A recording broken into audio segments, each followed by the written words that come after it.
Olá, pessoal, tudo bem com vocês? Nós vamos iniciar a nossa terceira fase, né, de aulas de biologia, e eu sou a professora Aline. Na nossa terceira fase de aulas, nós iniciamos com um conteúdo chamado de protozoários. Então, nós vamos compreender algumas características desses animais que estão incluídos no grupo dos protozoários. Entre essas características dos animais chamados de protozoários, nós podemos comentar que os protozoários eles são seres vivos unicelulares. Isso significa que eles apresentam uma única célula formando a sua estrutura. Além disso, os protozoários eles são organismos chamados de heterotróficos, o que quer dizer que eles não produzem o seu próprio alimento e para isso eles precisam adquirir esse alimento de alguma fonte. Para isso, os protozoários eles podem utilizar como fonte de alimento restos de animais, ou seja, cadáveres de animais ou de organismos que estão presentes no solo. Além disso, os protozoários eles podem se alimentar de micro-organismos vivos, como, por exemplo, águas e também bactérias presentes no ambiente onde eles vivem. Então, eles podem utilizar esses tipos de fonte de alimento para poder retirar energia para a sua sobrevivência.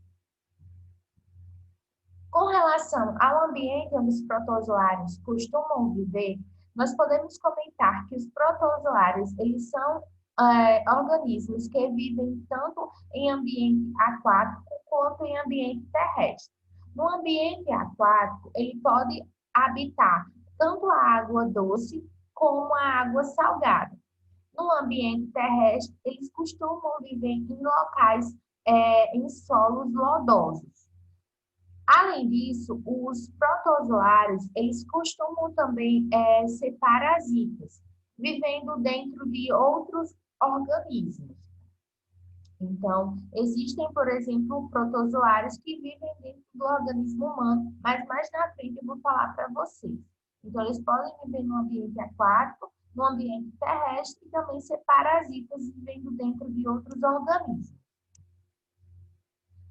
Com relação à alimentação, os protozoários eles costumam usar a formação de vacúolos digestivos, que são estruturas que vão auxiliar no processo de digestão dos alimentos que eles vão utilizar. Então, como isso acontece? Aqui no esquema está sendo mostrado uma célula de um protozoário. E aqui, ó, nessa coloração escura, nós podemos notar a presença de uma partícula de alimento. Para que esse protozoário ele possa se alimentar dessa partícula de alimento presente no ambiente onde ele vive, vai ocorrer que as partículas alimentares elas vão ser englobadas para dentro do protozoário através de estruturas chamadas de pseudópodes. Os pseudópodes são estruturas parecidas com braços que são formados na estrutura celular dos protozoários para englobar a partícula de alimento. Então, aqui vocês podem notar ó, que começa a formação dos pseudópodes. Esses pseudópodes, eles vão, então, englobar essa partícula de alimento para dentro do protozoário, onde existirá, então, a formação de um vacúolo digestivo que irá digerir esse alimento, fazendo, então, com que esse protozoário ele possa utilizar esse alimento como fonte de energia para a sua sobrevivência. Então, para a alimentação dos protozoários, eles formam estruturas chamadas de pseudópodes, englobam o alimento para dentro, onde esse alimento será digerido em uma estrutura chamada de vacúolo digestivo. O que significa dizer que esse alimento ele será todo quebrado em pedaços menores e então utilizado como fonte de alimento por esse protozoário. Ainda falando em alimentação, é interessante notar que algumas partes do alimento, ou seja, algumas partículas sólidas, elas não vão conseguir ser digeridas. Então, elas vão ser eliminadas para fora do protozoário. Essa eliminação, ela pode acontecer em qualquer extremidade da membrana desse protozoário, ou seja, dessa membrana que fica ao redor do protozoário. Ou então, sempre ocorrendo o quê? A fusão do vacúolo, então aquele vacúolo digestivo, ele vai se ligar à membrana e eliminar, então, a partícula sólida que não foi digerida para fora do protozoário. Essa eliminação de partículas alimentares que não foram digeridas pode ocorrer também em uma parte da membrana, em um ponto da membrana, que é chamado de citoprócto. Citoprócto, essa porção que está sendo mostrada aqui em detalhes. Então, observem que aqui eu teria, então, a formação de um vacúolo digestivo, algumas partes daqueles alimentos não foram digeridas, e aí aquele vacúolo ele vai se fundir aqui nessa região da membrana, nesse ponto chamado de citoprócto, eliminando, então, aquelas partículas alimentares sólidas que não foram digeridas para fora do protozoário novamente, certo? Porque se não é digerido, então não faz sentido estar dentro dele. Ele vai eliminar, assim como a gente também elimina, através das fezes, aquilo que não foi digerido por nós, seres humanos, certo? Para respirar, os protozoários eles vão realizar esse processo ao longo de toda a sua membrana. Então, ao redor da sua membrana vai acontecer a troca de gases, a entrada do gás oxigênio e a saída do gás carbônico. Assim como nós, seres humanos, os protozoários vão utilizar oxigênio, que deverá entrar para dentro do organismo, e o gás carbônico que foi produzido dentro dele deverá ser eliminado para fora. Então, essa respiração acontece em qualquer local da membrana desse protozoário. E o oxigênio, então, irá entrar e o gás carbônico sair, fazendo, então, com que esse organismo possa respirar. Agora, vamos analisar a classificação dos protozoários em 3 grandes grupos. Então, nós temos o grupo dos protozoários que são chamados de rizópodes. Os rizópodes são aqueles protozoários que vão se locomover por meio dos pseudópodes, aquelas estruturas em forma de braço, parecidas com braços, como eu falei lá no exemplo da alimentação. Os protozoários do grupo dos ciliados, eles vão se locomover utilizando estruturas que são os cílios. Então, esse batimento de cílios ao redor da estrutura do protozoário irá, então, permitir que ele se locomova. Sendo assim, ele será um protozoário do grupo dos ciliados. O terceiro grupo de protozoários são os flagelados. Os flagelados, eles se locomovem utilizando estruturas que são chamadas de flagelo. O flagelo é uma estrutura filamentosa, muito parecida com um chicote, que ao se locomover, ao girar, ela permitirá, então, que esse protozoário ele se locomova. Então, os flagelados vão ser os protozoários que se locomovem por meio de flagelos. Agora, vamos observar alguns exemplos de protozoários desses grupos que eu comentei no slide anterior. Então, o primeiro grupo que eu falei foi o grupo dos rizópodes. Os rizópodes, eles se locomovem utilizando aquelas estruturas semelhantes a braços, que são chamadas de pseudópodes. Um exemplo muito conhecido de rizópode é a ameba. A ameba está sendo mostrada aqui, ó, numa micrografia, nessa próxima imagem. Aqui vocês podem observar os pseudópodes que são formados, que vão auxiliar na locomoção dessa ameba. As amebas, elas são seres, são protozoários que podem ser encontrados dentro de outros seres vivos, como, por exemplo, no nosso corpo, no corpo humano. Então, elas habitam o nosso corpo humano e, em alguns casos, elas não causam prejuízo. Por exemplo, existem amebas que habitam a boca e elas não causam prejuízo à nossa saúde. Porém, existem outros tipos de ameba que vão provocar uma doença, que é a amebíase, que eu vou detalhar mais lá no final da aula. Então, elas podem viver dentro do organismo humano sem provocar prejuízo à saúde e, ao mesmo tempo, existem outras amebas que provocam prejuízo à nossa saúde, causando doenças, que eu vou explicar melhor mais lá na frente. O segundo grupo que eu falei são os protozoários chamados de ciliados. Eles recebem esse nome, como eu já comentei, porque eles se locomovem utilizando estruturas semelhantes a cílios. Uma coisa interessante dos ciliados é que um representante deles, muito comum, é um ciliado chamado de paramécio. O paramécio, ele é um protozoário que vive associado a algas, onde nessa associação ele acaba se alimentando por meio dessa água. Então, a água ela vai produzir alimento que será utilizado por esse protozoário, pelo paramécio. Outra coisa interessante dos protozoários do grupo dos ciliados é que eles apresentam duas estruturas de núcleo. Uma estrutura chamada de macronúcleo, que está envolvida com as funções, com todas as atividades celulares desse protozoário, e um micronúcleo, que é uma estrutura já envolvida com a função de reprodução.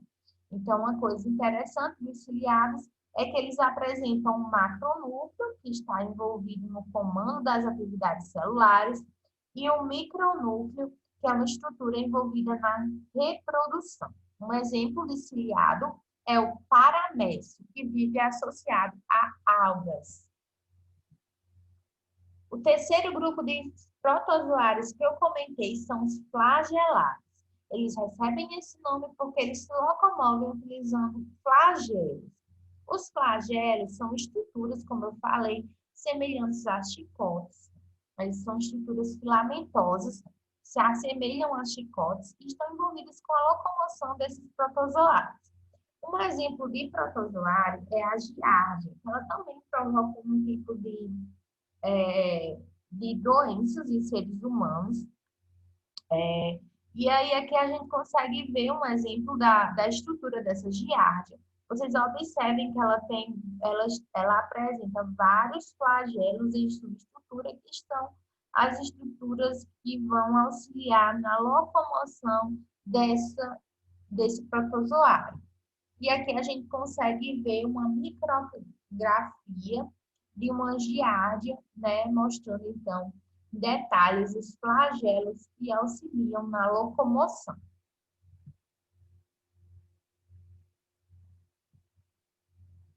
E aí, pessoal, outra coisa interessante é que os protozoários, eles se reproduzem utilizando o processo chamado de divisão binária ou fissão binária.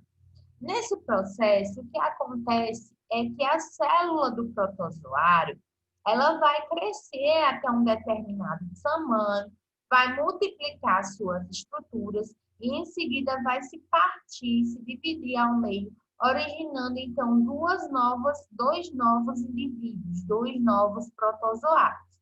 Esse processo de divisão binária é o processo que é utilizado para a reprodução dos protozoários. Então, a célula do protozoário ela vai crescer até determinado tamanho, em seguida multiplicar suas estruturas e se dividir, originando dois novos indivíduos. Dessa forma, eles se reproduzem. E aí, para finalizar a aula, a gente vai abordar as doenças causadas por protozoários. Uma doença bastante comum é a amebíase. A amebíase ela é causada por um protozoário que é chamado de Entamoeba histolítica, mais conhecido como entameba ou ameba. A amebíase ela costuma acontecer quando uma pessoa ela faz a ingestão de fezes que estejam contaminadas com cistos de ameba.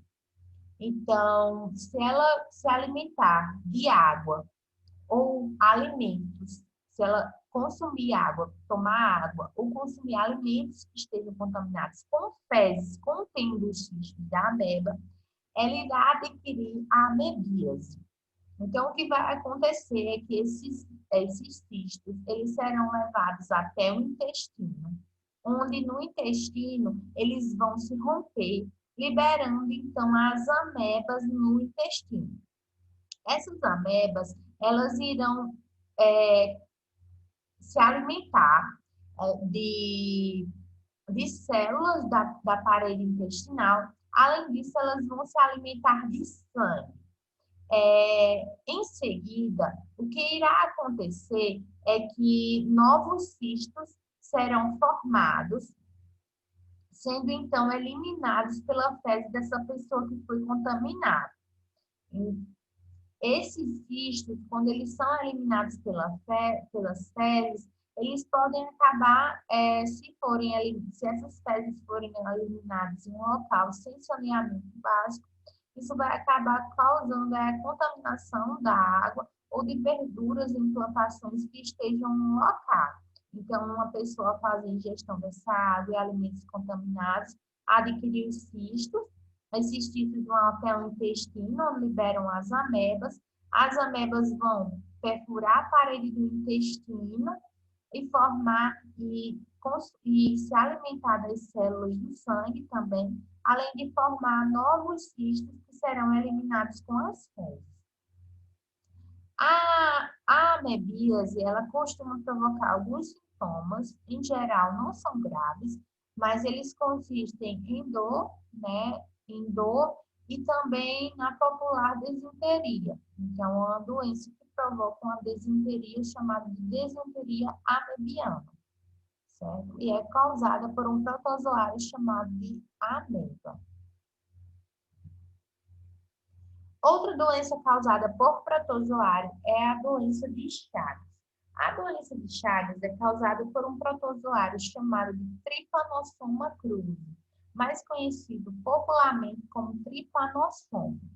O trypanosoma, ele costuma ser transmitido através de um inseto chamado de barbeiro. Então, esse inseto adquire o trypanosoma quando ele pica uma pessoa que tem a doença de Chagas ou quando ele pica algum animal que tem o trypanosoma.